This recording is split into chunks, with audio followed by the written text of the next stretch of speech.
Kind of same story. I think I could do about the same press conference, it seems like, every week. Obviously, this last week would have liked to have seen us play better. I think our effort and our energy was good, and I think our players are still excited about playing. But obviously, we need to play better. Some of that revolves around execution. We're not executing quite as well as what we'd like on either side of the football, and even in the kicking game at times.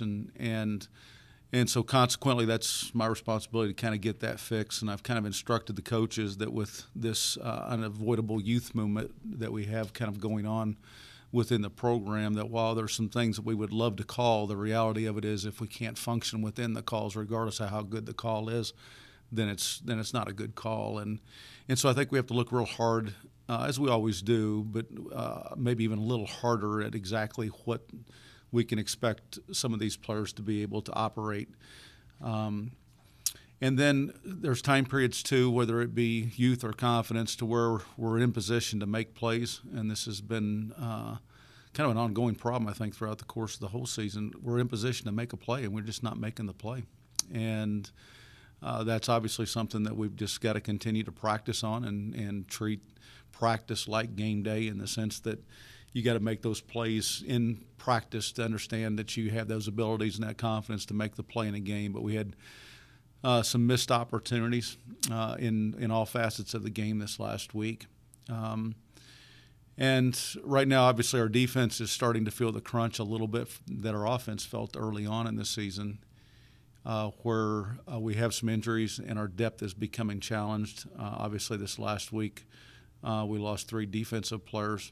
And now that means there's going to be some more younger players that are going to have to start playing on defense too, and obviously it impacts the special teams pretty dramatically. And I think part of what happened in the game against Idaho, I think the first half played out pretty similar to what I thought it would, in the sense that we'd really talked to our players this past week about the field position and that the turnovers were going to be critical. And we came out of that first half obviously in a good position in both those factors, although we did give up that late touchdown drive that went on a long way there in the last 2 minutes to allow them to take the lead. The second half got away from us. It's interesting that earlier on in the season, I think when we were a little bit more mature team, we were coming back out in the third quarter and having good third quarters. And what we're finding now a little bit is the fact that with some of the players that we're playing with, obviously with their experiences, that some of our halftime adjustments are not necessarily making it to the field quite as well. And so that's kind of flipped on us right now, and we've got to get back to where some of these younger players, and we're going to continue to adjust. I mean, that's the only thing that we can do in relation to what we're dealing with.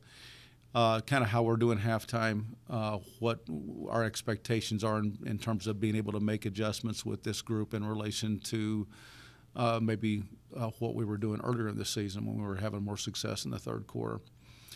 We're a little beat up. We're a lot beat up, but it is what it is, and now we just got to move forward. And those guys, young men, got to step up. And obviously we're playing a team this week that is, our rivalry. It is they're a good football team. And, you're hopeful that you get some juice this week in relation to practice, because it being a rivalry game. Most of our older players, I think, have already kind of started that process, especially with this younger group of guys that maybe have not experienced a rivalry game, trying to prepare them mentally and emotionally for this type of game and the feel of the game. They have a great venue down there. It's always been an interesting crowd, and so I'm sure that'll create some more energy within the team as a whole in relation to that opportunity. And now again we need to hone in on our execution this week, hone in on maybe a little bit more limited game plans, and go out and play well against, again, a good Lafayette team.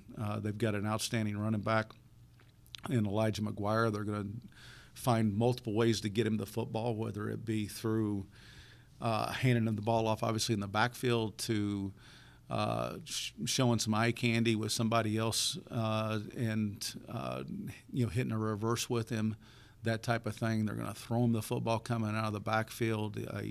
obviously has returned punts this year and has been a kickoff returner in the past. And every way that they can get him the ball, which I would be doing the same thing, you need to get him the ball. And he doesn't wear out. He's a really, really an amazing athlete because he tends to get better as the game progresses, and he handles a significant amount of carries, and their whole offense basically goes through him. They've got a big offensive line that can push it, and their quarterback is a dual threat type of guy. Defensively, they've made a pretty dramatic change. In the past, they've always been a very much a zone coverage team. And now they're predominantly man coverage all the way across the board and operating out of a different front. And so some of the things that maybe we've had success against them in the past, last year we threw the ball around pretty well on them. I think we were 450-plus yards passing. Some of those things that we've done in the past maybe are not, we don't have that ability to maybe run those calls against that structure of defense. And so there's some challenges there also. And so it should be an exciting game, as these have always kind of tended to be. I'm anxious to see their new facility, which I understand, listening to one of the scouts, is just really, really impressive. So anxious to see what that looks like also. Questions? You said last week Coach Farmer was going to be calling all the right. plays offensively. Were you satisfied with the way things went this past week, and will he be calling plays again this week, or are you going to call the plays? No, he's going to maintain the play calling at this point in time. Nothing has changed for us on offense, and in relation to why we made that change to begin with. I think we're still dealing with quite a few young players that need to be plugged in, and that ability to be able to, between series, to have some conversations about that upcoming scripted game plan, as I kind of mentioned last week, which is a little bit unique, but I think it paid off last week in relation to we had less mental errors from that group than what we had the week before, and there was a comfort level, I think, in them understanding things. I think that was demonstrated, quite honestly, by Marcus Green. I think Marcus Green really played well in that ball game, and that was exciting to see because Marcus is a talent. And we needed for him to kind of start stepping up along those lines, and his ability to step up, I think, demonstrated a little bit that he was a lot more comfortable in what was getting ready to happen to him in that next series. And so we will continue in that same mode. Look at the way things are going now. Obviously, this is the season you would like, right, with injuries and everything. And sitting here at 1-6, being it is what it is with the record, are there any concerns on your end about job security or anything like that at this point? Oh, I think every coach has concerns about job security when they start the season. No, I say that. I've been through this a long time, and there's an adage in our profession that there's the coaches that are fired and there's the ones that are going to be, and that's just a function of our life and what we do, and I think that I think your players recognize whether you've tried to attempt to be for them during that time frame, and if you're in it for the right reasons, that's why you're doing it anyway. Is for them. We've had some adversity. There's no question about it. We've had some very, very tough breaks. And this team had some high expectations, and rightfully so. I mean, I thought going into this season this was as good a football team as we've had since we've been here, and it's not like we haven't had a good football team since we've been here. We've demonstrated, I think, in the past that you can be successful here, but we've had some tough breaks, and that's life. We all deal with it. It's not impacting myself, the staff, any of those kind of things in relation to some of that talk and conversation that always comes up this time of year. It is what it is, and the only thing that we can do is, and as players, as coaches, as everybody, is just take the next step forward, go about your business, doing it the right way, knowing what the right way is, and doing it the right way, and doing it as hard as you can. And then, quite honestly, if you've done all that, then quite honestly, you should be able to kind of sit back and rest in peace, knowing that you've done everything that you possibly can. I feel strongly about this football team. They are working hard. They are playing hard, and that's demonstrated, I think, out on the field. And again, we need to execute better, but that's not a function of us not working hard, because they are. And that's just a function of us needing to continue to mature and grow up. You mentioned it. You were talking about this rivalry game, and specifically since you've been here, to to me, this rivalry, it seems like every year there's always a moment. There's always something. Yeah. When you go back, look, whether it be Sure. 2011 or 2012, Sure. and then getting in the year after that is 2010. Yeah. We had the extra point blocked. yeah. There you go. So yeah, there's. And when you look at it, is that what makes this one unique, as opposed to some of the other rivalry games you've been a part of? Is just things like that happening? Yeah, I think the rivalry games tend to be very, very close ball games. Quite honestly, if they're not close ball games, then it's really not a rivalry. I heard one this last week where it was a rivalry game, but one program had won 21 straight. It's not much of a rivalry when that kind of stuff happens. But this one has been very, very close along those lines, and and they've been well played.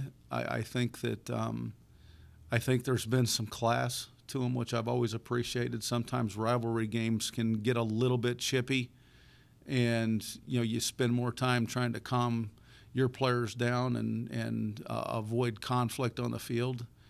And I think both programs have showed a lot of class during this time frame for the most part. There's certainly been exceptions, but for the most part, I think it's been just two teams that have played real hard, recognizing that both universities and their fan bases care deeply about it, and so yeah, it's been fun. Usually, this game's played at kind of the back of the season, maybe the second to last game of the year. With it falling where it does now, there's always that energy, always a new enthusiasm with the rivalry game. Do you think a win against Lafayette maybe gives the season a second win? Well, I think that. Sure, I think that a win's always going to boost your energy, okay? And it always does. It always makes things look a little bit rosier. Sometimes it makes them look too rosy, and you can get too involved in yourself at that point in time. But a win would help along those lines. I think, again, our schedule was front-end loaded a little bit, and I think moving down the road, there's more opportunities for us. And then, quite honestly, too, we're going to have some guys starting to come back here shortly from a health standpoint. And again, everybody has to have that next man up mentality. But you start taking some guys out of any program, and especially the number that we've had, there is going to be impact. I know that nobody cares about that. It's our job to win, and that's the bottom line, regardless of any of the other circumstances. But I think that a good win with some energy behind it, which would create that, I think, along with some of these other guys that we know are impactful players for us, and them returning to play, is all that has a chance to boost morale. I'm sure Lafayette's relatively healthy. The one question that I probably still have, a little bit off topic here, Sean, but this is my 6th year here. And it's also the 6th time that Lafayette has had an open date basically before us.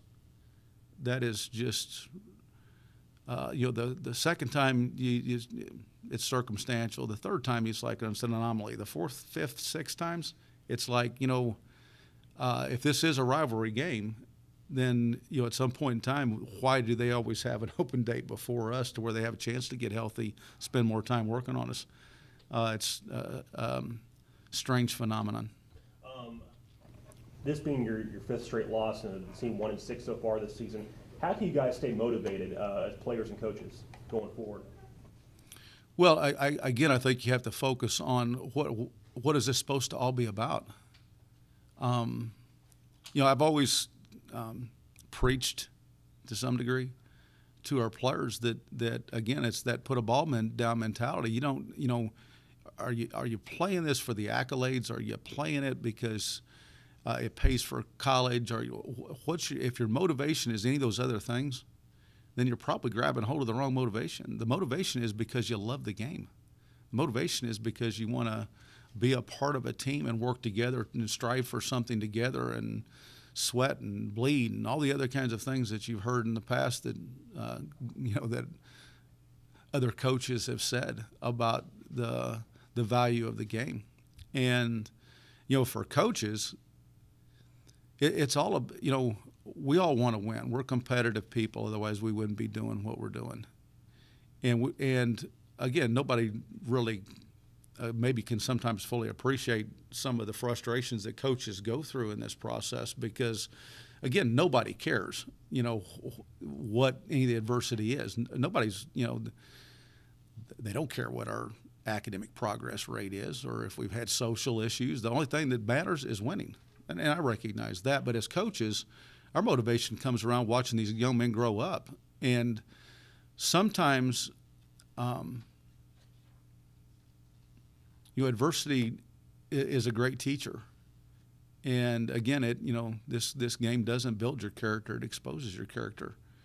And in that process of that exposure, you really have to dig down deep in your heart and find out who you are as a person. And so, for us as coaches, we enjoy that opportunity to watch young men grow up and to learn the value of taking that next step because, again, Bill Curry, right?